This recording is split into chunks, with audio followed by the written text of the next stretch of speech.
What's up guys, it's me Eric B, and I wanted to do a quick video on the removal of the airbox from a 2017 and up GSXR 1000. I used to have a 2005 GSXR 600, and taking that airbox out was super simple. Just loosen up the clamps that attach the airbox to the throttle bodies, and then it comes right out. This one is a little bit different, it has a lot of stuff going on, and it took me a minute to figure it out, and I could not find a video anywhere on YouTube or anything on taking this bad boy out.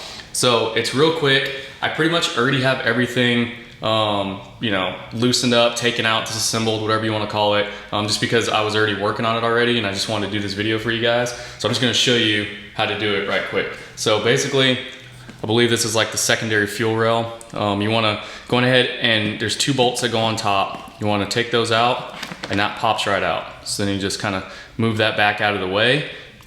Then there's going to be some screws that go all around the airbox itself. Take those out, and then just so you can see what they look like. These are the screws that go in here and then down in the middle there. So take those out. And you're gonna pop the top off, real simple. And usually you'll have your air filter right here, but I've already taken it out because like I said before, I was already working on it. And then here's the kicker. So you don't remove anything from the bottom here where it connects down to the actual throttle bodies down here on the bottom.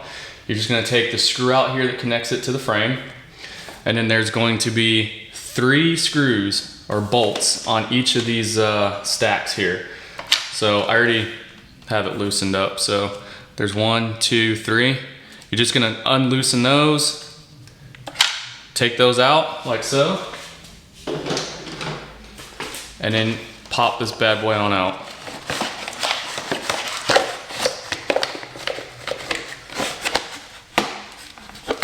Just like that. It's that simple. Now, what you do want to make sure you do is disconnect all the hoses and cables that go to it. So there is a couple of connections. So there's a connection here and a hose that goes here. And then there's a hose that goes right here.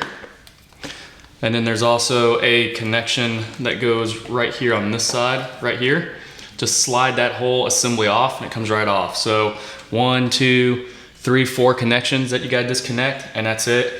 And that puppy slides right on off. And then it exposes everything you need to do. So what I'm doing right now, I'm trying to change my spark plugs. And instead of taking it to the dealership and paying like $120 or something like that, easily do it yourself. Once you remove that, like I said, it exposes your coil packs. You can go ahead and change out your spark plugs or do anything else that you need to do inside of this area of the engine. And that's it. So hope this video helped you guys out if you're trying to figure out how to take out the airbox. And hope you guys are having a good day, and I'll see you in the next one. Peace.